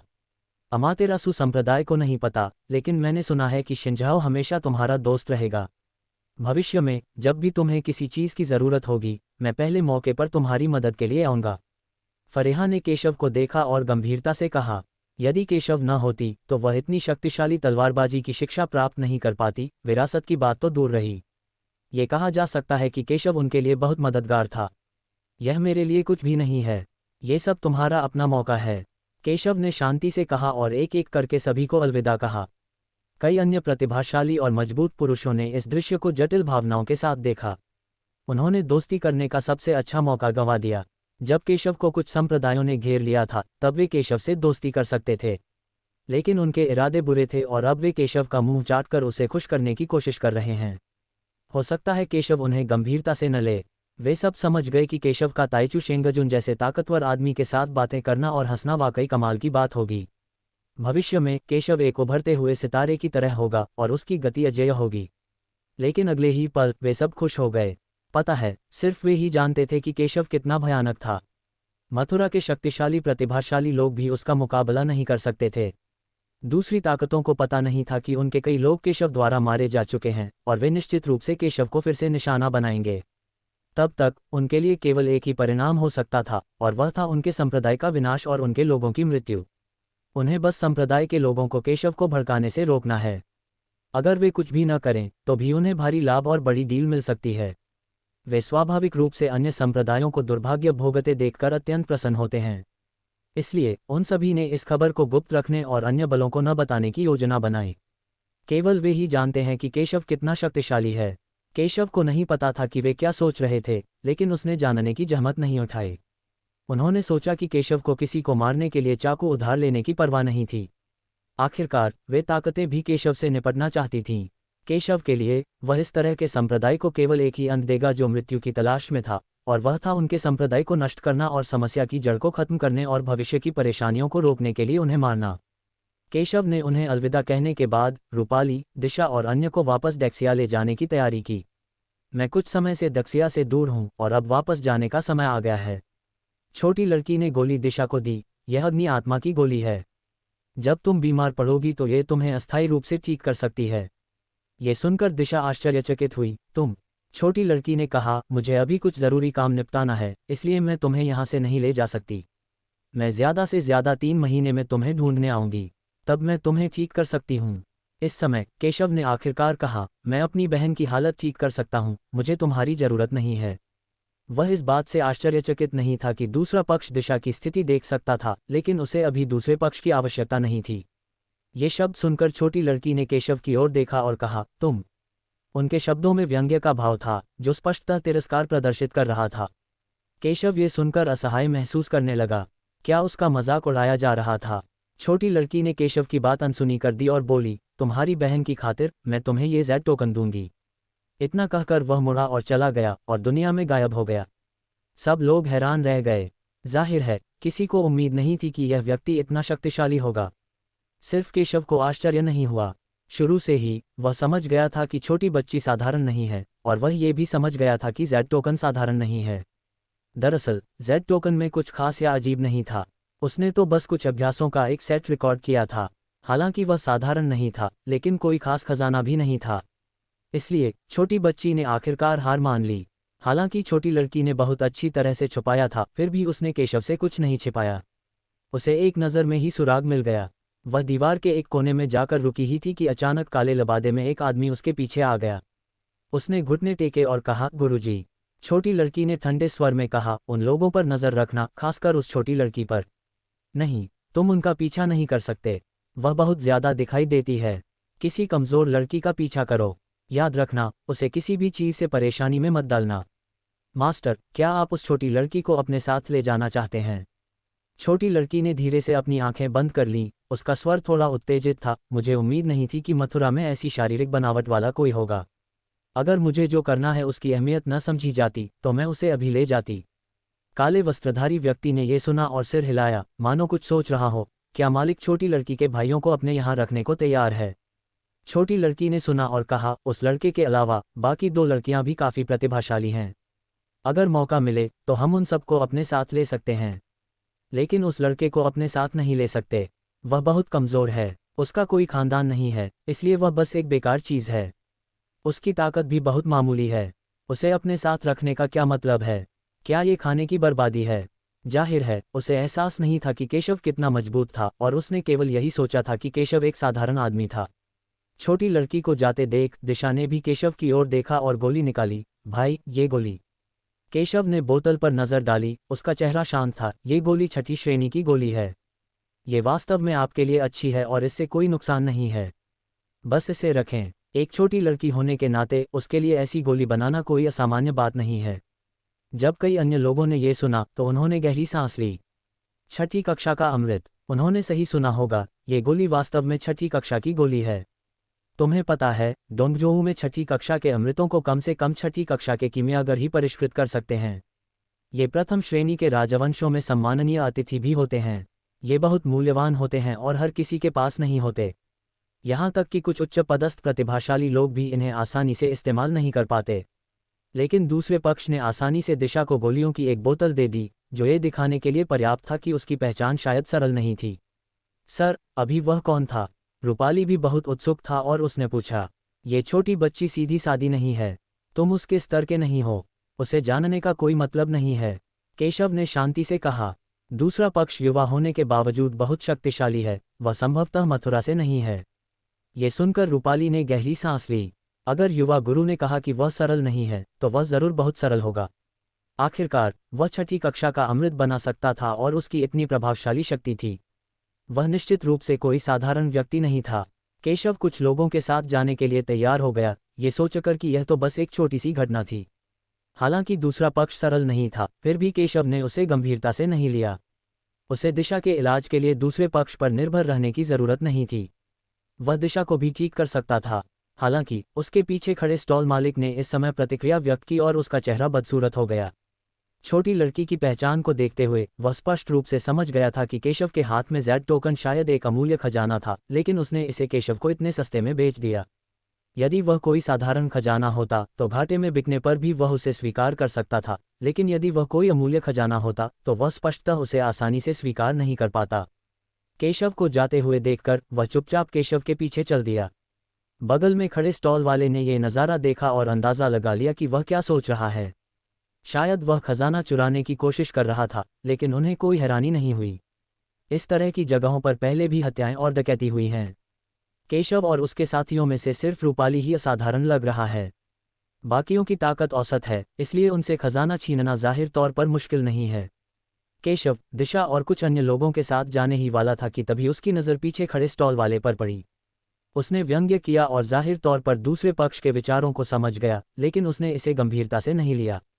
अगर दूसरा पक्ष मौत चाहता था तो उसे उसकी मदद करने में कोई आपत्ति नहीं थी। लेकिन इस समय केशव की आंखें चमक उठीं और उसने आगे देखा। मैंने अपने सामने से 2 परिचित आकृतियों को तेजी से भागते देखा। क्या ये वे हैं? केशव थोड़ा हैरान हुआ। यद्यपि प्रतिद्वंद्वी की गति बहुत तेज थी, फिर भी केशव ने उसकी पहचान ली। लारा और गोविंद, वे दाजोऊ के 2 लोग थे जिनसे केशव पहले मिल चुका था। ज्यूलोंग पर्वत के गुप्त क्षेत्र में लारा ने एक बार जोया और अन्य लोगों की जान बचाई थी, और फिर वे दोनों मिलकर गुप्त क्षेत्र में प्रवेश कर गए। केशव ने लारा को 9 रंगीन पुतलियों को जगाने में भी मदद की। उनके अलग होने के बाद लारा ने एक बार कहा था कि केशव को दाजोऊ आने पर दूसरे पक्ष को सूचित करना होगा, ताकि दूसरा पक्ष एक अच्छे मेजबान के रूप में केशव का ऋण चुका सके। मुझे उम्मीद नहीं थी कि आज वे दोनों इतनी परेशानी में होंगे। केशव को पता था कि लारा महान जोऊ राजवंश में जुवानहान महल की पवित्र युवती थी, तो वह इतनी दयनीय स्थिति में क्यों थी। अगले ही पल भिक्षुओं का एक समूह भीड़ के बीच से भागता हुआ लारा और अन्य लोगों का पीछा करता हुआ दिखाई दिया। पता चला कि उसका शिकार किया जा रहा था। केशव की आंखें शांत थीं, वह सुराग जानता था। उसका पीछा करने वाले लोगों का ये समूह भी काफी शक्तिशाली था, और नेता ने तो स्वर्गीय गिरी क्षेत्र को भी तोड़ दिया था। वह बस उत्सुक था। लारा की पहचान आसान नहीं थी। ग्रेट जोऊ में लारा का शिकार करने की हिम्मत कौन करेगा? क्या ऐसा हो सकता है कि वह इतना साहसी हो कि वह भालू या तेंदुए जैसा साहसी हो? अगर वे न मिले होते तो शायद केशव उसकी परवाह भी न करता। हालांकि लारा ने पहले भी जोया और दूसरों को बचाया था, और केशव के उसके साथ अच्छे संबंध थे। चूंकि वे मिल चुके थे, इसलिए उसके लिए यूं ही खड़े होकर उसे मरते हुए देखना स्वाभाविक रूप से असंभव था। केशव उसकी मदद के लिए तैयार था। ये सोचकर उसने रूपाली और अन्य लोगों को साथ लिया और करीब से उसका पीछा किया। केशव सभी को वापस ले जाने ही वाला था कि उसे एक खबर मिली। केशव ने वॉइस कार्ड खोला, जो मदद के लिए एक संदेश था। उस पर लिखा संदेश देखकर उसे पता चल गया कि यह खुशबू का संदेश है। उसे व्यापार में कुछ परेशानियों का सामना करना पड़ा था। यह मामला उसके लिए बहुत महत्वपूर्ण था, वरना वह केशव को परेशान नहीं करना चाहती थी। अगर केशव खाली होता तो वह उससे आकर मदद करने के लिए कहती। ठीक है, मैं आऊँगा। केशव ने बिना किसी हिचकिचाहट के सहमति व्यक्त की और खुशबू को जवाब दिया। खुशबू ने उनकी बहुत मदद की, जिससे वे ट्रेजर मंडप के उपासक बन गए, और इस पहचान से उन्हें बहुत लाभ भी हुआ। इसके अलावा अलग होने से पहले उसने खुशबू से वादा किया था कि अगर उसे कोई परेशानी आती है तो वह उससे मदद मांग सकती है। हालांकि खुशबू ने यह नहीं बताया कि व्यावसायिक समस्या क्या थी। केशव का मानना था कि चूंकि खुशबू ने उससे मदद मांगी थी, इसलिए उसे शायद लगता था कि वह इसे सुलझा सकता है। ऐसे में केशव स्वाभाविक रूप से मना नहीं करेगा। खुशबू ने उसे जिस स्थान पर आमंत्रित किया वह दाशांग था, जो एक प्रथम श्रेणी का राजवंश था, क्योंकि केशव के अमृत ने खुशबू की पहले भी बहुत मदद की थी, जिससे उसे दाजिया में ट्रेजर मंडप के प्रमुख से दाशांग में ट्रेजर मंडप के प्रमुख के रूप में पदोन्नत किया जा सका था। ये कहा जा सकता है कि केशव के बिना खुशबू को यह मुकाम हासिल नहीं होता। इसलिए जब खुशबू पर मुसीबत आई तो सबसे पहले उसके दिमाग में कोई और मददगार नहीं बल्कि केशव ही आया। केशव ने रूपाली, दिशा और अन्य लोगों को ये खबर सुनाई। खबर सुनकर दिशा भी बहुत खुश हुई। आखिरकार उसने बहुत समय से खुशबू को नहीं देखा था। केशव सभी को दाशांग ले गए, जो मथुरा का प्रथम श्रेणी का राजवंश था। रास्ते में उन्हें कई राजवंशों से होकर गुजरना पड़ा। यात्रा लंबी थी, इसलिए केशव ने सबसे नज़दीकी राजवंश में जाकर ट्रेजर पवेलियन के व्यापारी जहाज को पकड़ने की तैयारी की। एक दिन बाद केशव रूपाली, दिशा और अन्य लोगों को एक शहर में ले आए। डोंगफू शहर, यह महान जोऊ राजवंश की सीमा पर स्थित एक समृद्ध शहर है। क्योंकि यह सीमा के करीब है और अन्य राजवंशों के साथ व्यापार करता है, इसलिए यह बहुत समृद्ध भी है। केशव रूपाली, दिशा और गीता को यहाँ लाए। रास्ते में दिशा बहुत आश्चर्यचकित थी। भाई, ये शहर कितना बड़ा है। ये दक्षिया, दाकी राजवंश आदि शहरों से भी बड़ा है। केशव ने सिर हिलाया। यह महान जोऊ भी द्वितीय श्रेणी के राजवंशों में सर्वश्रेष्ठ माना जाता है और प्रथम श्रेणी के राजवंशों से बहुत अलग नहीं है। यह महान क्यूई, महान जिया और अन्य राजवंशों की तुलना में बहुत अधिक शक्तिशाली है। शहर की समृद्धि आश्चर्यजनक नहीं है। हालांकि जब आप महान शांग राजवंश में पहुंचेंगे तो मुझे डर है कि आप और भी अधिक चौंक जाएंगे। केशव मुस्कुराए और बोले कि डोंगजोऊ के राजवंश अलग अलग स्तरों के थे, अलग अलग शक्तियों और समृद्धि के साथ। दाक्सिया केवल एक तृतीय श्रेणी का राजवंश था और दाकी केवल द्वितीय श्रेणी के राजवंशों में से एक बाद का राजवंश था। स्वाभाविक रूप से इसकी तुलना दाजोऊ राजवंश से नहीं की जा सकती। भाई, चलो खरीदारी करने चलें। दिशा ने ये सुना और केशव का हाथ हिलाया। अच्छा, केशव ने सिर हिलाया। वह और लिंग एर बहुत समय से अलग रह रहे थे, इसलिए अपने रिश्ते को बेहतर बनाने के लिए सैर पर जाना अच्छा रहेगा। केशव कुछ लोगों को शहर में लाया। सड़कें बहुत बड़ी थीं, कई मीटर चौड़ी, और शहर यातायात और पैदल चलने वालों से भरा हुआ था। यह उन कई शहरों से कहीं ज्यादा जीवंत था जहां वे पहले गए थे। रास्ते में दिशा और गीता दो नन्ही चिड़ियों की तरह खुशी से उछल रहे थे। थोड़ी देर बाद उनके हाथों में और भी कई गैजेट आ गए। उन्हें इतना खुश देखकर केशव और भी ज्यादा मुस्कुराया। लेकिन इस समय केशव एक छोटे से स्टॉल के पास से गुजरा, थोड़ा आश्चर्यचकित हुआ और फिर रुचि के संकेत के साथ रुक गया। उसने बगल वाली दुकान की तरफ देखा। जब दुकान वाले ने केशव को देखा तो उसने तुरंत उत्साह से पूछा, सर आपको क्या खरीदना है? केशव ने लापरवाही से उस पर नजर डाली और एक जेड टोकन उठाया। ये कितने का है? ये देखकर स्टॉल मालिक मुस्कुराया और बोला, युवा मास्टर, आपकी पसंद बहुत अच्छी है। यह जेड टोकन बैंगनी स्पिरिट Z10 उच्च श्रेणी के स्पिरिट पत्थरों से बना है। ये सुनकर केशव ने थोड़ा सा भौहें चढ़ाईं, शर्मिंदा होने का नाटक किया, लेकिन एक पल के लिए हिचकिचाने के बाद उसने कहा, ठीक है, 10 आत्मा पत्थर 10 आत्मा पत्थर हैं। उसने 10 आत्मा पत्थर निकाले और उन्हें दूसरे पक्ष को सौंप दिया। बगल में खड़ी रूपाली थोड़ी उत्सुक थी। वह देख सकती थी कि जेड टोकन बहुत साधारण था और 10 स्पिरिट स्टोन के बराबर भी नहीं लग रहा था। हालांकि चूंकि केशव ने इसके बारे में बताया था, इसका मतलब था कि जेड टोकन में कुछ असाधारण जरूर होगा। केशव ने मोलभाव नहीं किया। ये देखकर स्टॉल मालिक हंसा और जल्दी से स्पिरिट स्टोन हटा दिए। वह मन ही मन बहुत खुश हुआ। उसने सोचा कि उसके साथ कोई धोखा नहीं हुआ। तुम्हें पता है, वह इसे एक स्पिरिट स्टोन के लिए भी बेचने को तैयार होगा। आखिरकार ये तो बस एक खजाना था जो उसने संयोग से हासिल किया था। लेकिन इस समय केशव रूपाली को ले जाने ही वाला था कि अचानक बगल से एक आवाज आए, रुको। सबने देखा कि दिशा की ही उम्र की एक छोटी लड़की उसकी ओर आ रही थी। छोटी बच्ची के होंठ लाल और दांत सफ़ेद हैं और उसने सफ़ेद ड्रेस पहनी हुई है। वह बहुत प्यारी लग रही है। उसने केशव के हाथ में जेड टोकन पर नज़र डाली और फिर कहा, मैं तुम्हें इस जेड टोकन के बदले 20 स्पिरिट स्टोन दूंगी। स्टॉल मालिक एक पल के लिए स्तब्ध रह गया, मानो उसने सोचा ही न हो कि उसका फ़ायदा उठाया जाएगा। उसने बेबसी से बस इतना कहा, यह जेड पेंडेंट तो मैं पहले ही बेच चुका हूँ। जब छोटी लड़की ने यह सुना तो उसने केशव की ओर देखा और कहा, मुझे ये जेड टोकन चाहिए। आप जो भी कीमत देंगे मैं ले लूंगी। पास खड़ी रूपाली ने यह सुना और दुखी होकर कहा, छोटी बहन, हमारे मालिक ने ये जेड टोकन पहले ही खरीद लिया है। छोटी बहन कौन है? शब्द सुनकर छोटी लड़की अचानक ठंडे स्वर में बोली। रूपाली का चेहरा मुरझा गया। उसे उम्मीद नहीं थी कि इस छोटी बच्ची का स्वभाव इतना खराब होगा। दिशा, जो पास ही खड़ी थी, ये सुनकर थोड़ी नाराज हुई और बोली, आप ऐसे क्यों बात कर रही हैं? बहन नियान का कोई बुरा इरादा नहीं है। जब छोटी लड़की ने दिशा को देखा तो वह पहले तो दंग रह गई, फिर उसकी आंखों में आश्चर्य की झलक दिखाई दी और फिर जैसे ही उसने उसकी ओर देखा, उसकी आंखें सदमे में बदल गईं और फिर परमानंद में बदल गईं। एक क्षण के लिए उसके चेहरे के भाव कई बार बदल गए, जिससे वहां मौजूद कई लोग स्तब्ध रह गए। उन्हें समझ नहीं आया कि क्या हो रहा है। दिशा को भी घूरे जाने से थोड़ी असहजता महसूस हुई और उसने पूछा, तुम मुझे क्यों देख रहे हो? छोटी बच्ची के चेहरे पर फिर से सामान्य भाव आ गए। वह बोलना चाहती थी पर झिझक रही थी। कुछ देर चुप रहने के बाद उसने पूछा, तुम्हारा नाम क्या है? ये देखकर कि छोटी लड़की ने कोई दबंगई नहीं दिखाई, दिशा ने कहा, मेरा नाम दिशा है।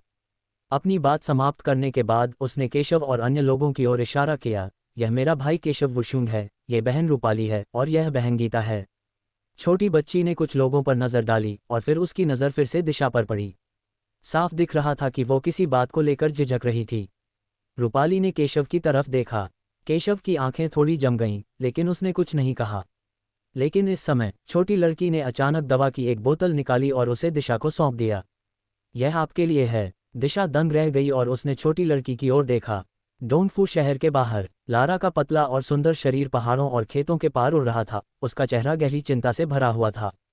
गोविंद की अभिव्यक्ति गंभीर थी, लेकिन फिर भी उसने कहा, संतरी, चिंता मत करो, मैं आपकी रक्षा करूंगा। हाँ हाँ, बस एक उपहासपूर्ण आवाज सुनाई दी और उनका पीछा कर रहे लोगों ने उन्हें पकड़ लिया। लारा रुक गया और ऊपर देखा और अचानक दूर से कई लोगों को आते देखा। नेता काले वस्त्र पहने एक महिला थी जो किसी महान और शक्तिशाली राजा की तरह थी और जिसमें काफी ताकत थी। उसके पीछे कई युवा प्रतिभाशाली लोग थे। उनमें से एक ने जेड बागे और बेल्ट पहन रखा था, लाल होंठ और सफेद दांत थे और उसके मुंह से उपहासपूर्ण आवाज आ रही थी, क्या आप हमारे प्रतिद्वंद्वी हैं? गोविंद ने जब ये सुना तो उसका चेहरा खराब हो गया। हालांकि उसे एक प्रतिभाशाली व्यक्ति माना जाता था, फिर भी उसे मानना पड़ा कि विपरीत पक्षों के लोगों की तुलना में उसकी ताकत अभी भी थोड़ी कम थी। दूसरा व्यक्ति पहाड़ जितना ऊंचा था, जानवरों की खाल पहने हुए, घने बालों और दाढ़ी वाला और पीठ पर खून से लाल रंग का युद्ध कुल्हाड़ा लिए हुए। वह जहां भी खड़ा होता एक छोटे पहाड़ जैसा, भयानक रूप से शक्तिशाली। वहां एक जवान लड़की भी है जो खंजर पकड़े हुए है। लारा, आप जानते हैं कि हमारा कोई बुरा इरादा नहीं है। जब तक आप जेड पेंडेंट सौंपते हैं, हम वादा करते हैं कि हम आपको जरा भी नुकसान नहीं पहुंचाएंगे। आगे चल रही काले वस्त्रधारी महिला ने धीरे से समझाया। लारा ने चारों ओर देखा तो उसका चेहरा गंभीर हो गया। उसने देखा कि दुश्मनों ने उन्हें चारों तरफ से घेर रखा है। उसका दिल घाटी की तलहटी में डूब गया और उसकी भौहों के बीच उदासी छा गई। मैं जानता हूं कि तुम अपने स्वामी से न्याय मांगने के लिए जुवानहान महल जाना चाहते हो, काले वस्त्र पहने लड़की ने आगे कहा। दुर्भाग्यवश आपकी हरकतें बहुत बचकानी हैं। लारा ने ये सुना और ठंडे स्वर में कहा, क्या बचपना है? मुझे लगता है कि तुम डर गए हो, वरना तुम हमें जाने से क्यों रोकते? मुझे यकीन नहीं है कि तुम भोले हो। हालांकि जुवानहान पैलेस वाकई बहुत अच्छा है, लेकिन ये ग्रेट जो का एक छोटा सा संप्रदाय है। हमारे संप्रदाय की तुलना में ये कुछ भी नहीं है। कुछ देर रुकने के बाद उसने कहा, जेड पेंडेंट दे दो और हम तुम्हारी जान बख्श देंगे और तुम्हें जाने देंगे, वरना इंतजार करने के लिए मुझे दोष मत देना। टोस्ट लेने से मना मत करो और फिर जुर्माना मत पी लो। अगर हम दानव संप्रदाय होते तो हम तुमसे इतनी बकवास नहीं करते। हम तुम्हें बहुत पहले ही पकड़ लेते, लड़की ने सलाह दी। ये देखकर कि लारा को निर्णय लेने में लंबा समय लगा, काले वस्त्र वाली लड़की की मुस्कान फीकी पड़ गई और उसने ठंडे स्वर में कहा, उस स्थिति में प्रतीक्षा करने के लिए मुझे दोष मत दो। जाओ हे वांग युवानबा, तुम कार्रवाई करो और उन्हें पकड़ लो। जाहिर है वह बकवास बात करने के लिए बहुत आलसी थी और उसने बस लारा से इसे छीनने के लिए कार्रवाई की। जैद वस्त्र पहने युवक और पशु की खाल पहने लंबे आदमी ने सिर हिलाया और बाहर निकल गए। इसके बारे में सोचो भी मत। ये देखकर गोविंद इसे रोकना चाहती थी और लारा के लिए समय खरीदना चाहती थी, लेकिन अगले ही पल, बस एक पल में, वह जैद चोगे वाले युवक से परास्त हो गया। जैद चोगे वाले युवक की तुलना में उसकी ताकत और भी कमजोर थी। असुरक्षित। गोविंद का चेहरा बदसूरत लग रहा था। लारा का चेहरा थोड़ा सिकुड़ गया। उसे जबरदस्त दबाव महसूस हुआ। उन दो आदमियों के भयानक दिव्य विचार उसे दबा रहे थे।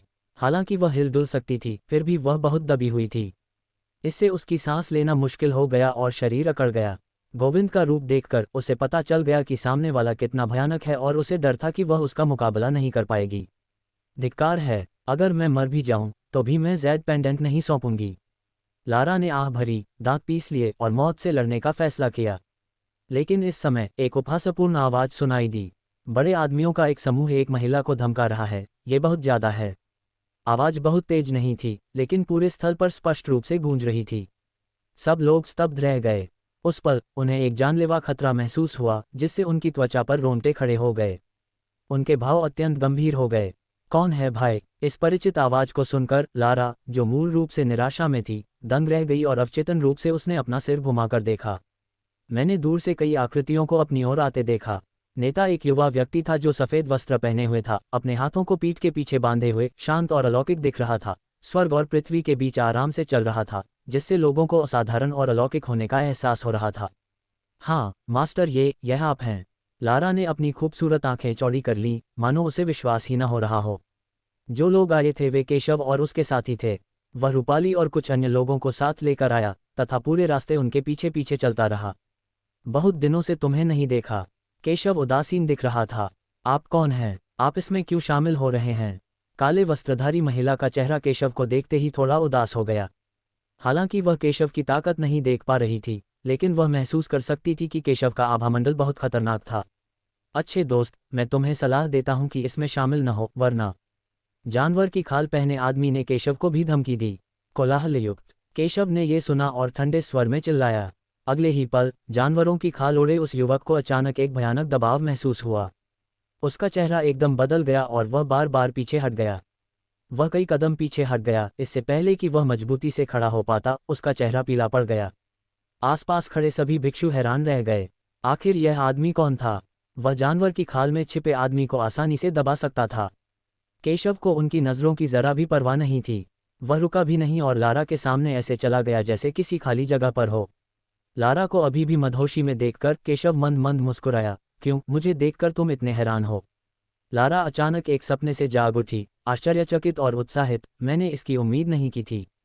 वह खतरे में थी और सोच रही थी कि आज वह बच नहीं पाएगी, लेकिन उसे उम्मीद नहीं थी कि कोई पुराना दोस्त उसके सामने आकर उसे बचा लेगा। इतने कम समय में ऐसे दृश्य पर वह कैसे प्रतिक्रिया दे सकती थी? दरअसल मैंने ये दृश्य पहले डोंगफू शहर में देखा था, लेकिन मुझे स्थिति स्पष्ट रूप से पता नहीं थी, इसलिए मैंने बस अंधेरे से देखा। केशव बोला। लारा ने ये सुना और घबराहट से चारों ओर देखा। मास्टर, ये वे। चिंता मत करो, मैं यहाँ हूँ। केशव ने शांति से उसके कंधे को धीरे से थपथपाते हुए कहा, बस मुझे बताओ कि क्या हुआ। जहां तक इन लोगों की बात है, अगर उन्होंने खिलवाड़ करने की हिम्मत की तो उन्हें मार दिया जाएगा। लारा स्पष्ट रूप से भयभीत थी और उसका मन भ्रम और अनिश्चितता की स्थिति में था। केशव की बातें सुनकर उसे अचानक राहत महसूस हुई। जैसे ही वह अपनी बात समझाने वाला था, जेड गाउन पहने युवक ने गुस्से से कहा, यार तुम थोड़े ज्यादा घमंडी हो। तुम हमें गंभीरता से नहीं लेते।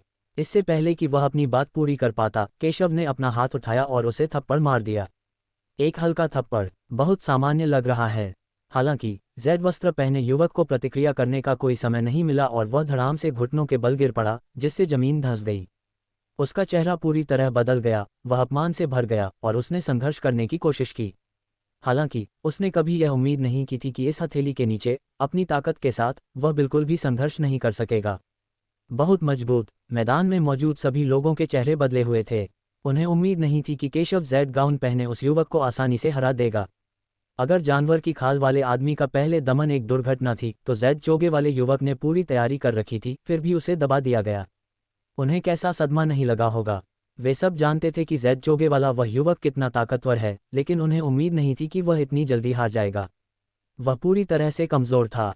यहाँ तक कि लारा और गोविंद भी दंग रह गए। गोविंद को उम्मीद नहीं थी कि केशव को न देखने के कुछ महीनों के बाद वह इतना भयानक हो जाएगा। वह सीधे जेड बागे में युवक द्वारा उड़ा दिया गया था, लेकिन जेड बागे में युवक के पास केशव के सामने विरोध करने की कोई शक्ति नहीं थी। लारा को इस समय केवल ये समझ में आया कि केशव के शब्द कितने महत्वपूर्ण थे, जब तक मैं यहाँ हूँ आपको घबराने की ज़रूरत नहीं है।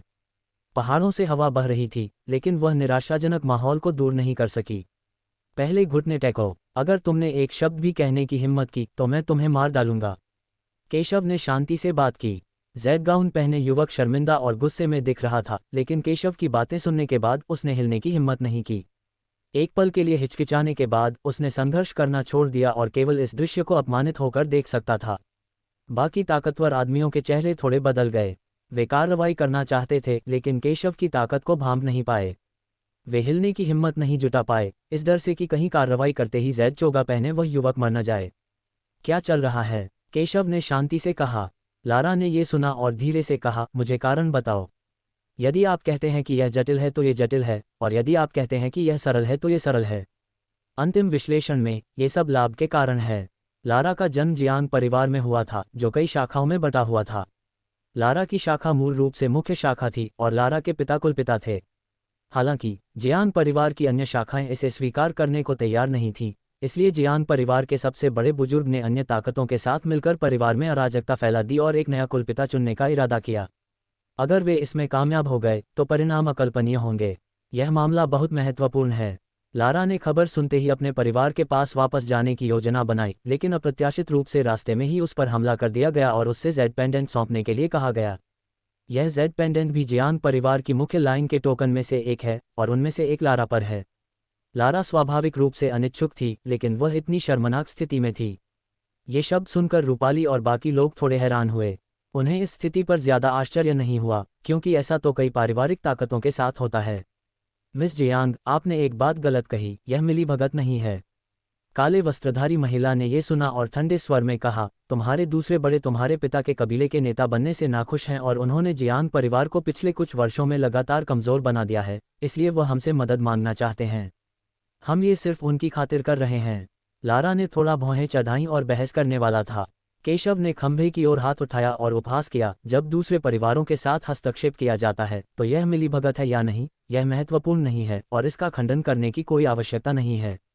इसके अलावा मैं आज यहाँ सही या गलत का फैसला करने के लिए नहीं हूँ, इसलिए अपनी सांस बर्बाद करने की कोई ज़रूरत नहीं है। लारा स्तब्ध रह गया। दूसरे पक्ष की अभिव्यक्ति भी थोड़ी बदल गई। काले वस्त्र पहने महिला का चेहरा थोड़ा काला पड़ गया। उसे एहसास हुआ कि केशव एक जिद्दी आदमी था। मेरे दोस्त, तुमने सब कुछ सुन लिया है। हमें उसके परिवार ने सिर्फ जेड पेंडेंट के लिए लड़ने का जिम्मा सौंपा था। अब हम हार मान चुके हैं और पीछे हटने को तैयार हैं। काले वस्त्र वाली महिला एक क्षण के लिए हिचकिचाई और फिर बोली, और हम आपको सलाह देते हैं कि आप इसमें शामिल न हों। हालांकि हम आपके विरोधी नहीं हैं, लेकिन आप शायद यह नहीं जानते कि हम कहाँ से आए हैं। हम डोंगुआ संप्रदाय से हैं। काले वस्त्र वाली महिला लगातार धमकी देती रही। शब्द सुनकर लारा की अभिव्यक्ति अचानक बदल गई। डोंगहुआ संप्रदाय, वे दाशांग की शक्ति हैं, एक प्रथम श्रेणी राजवंश।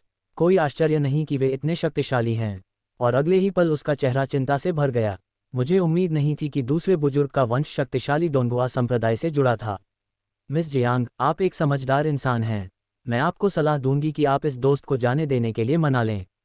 अब हम वापस जा सकते हैं और सभी शांति से रह सकते हैं। इसे दोनों दुनियाओं का सबसे अच्छा कहा जा सकता है।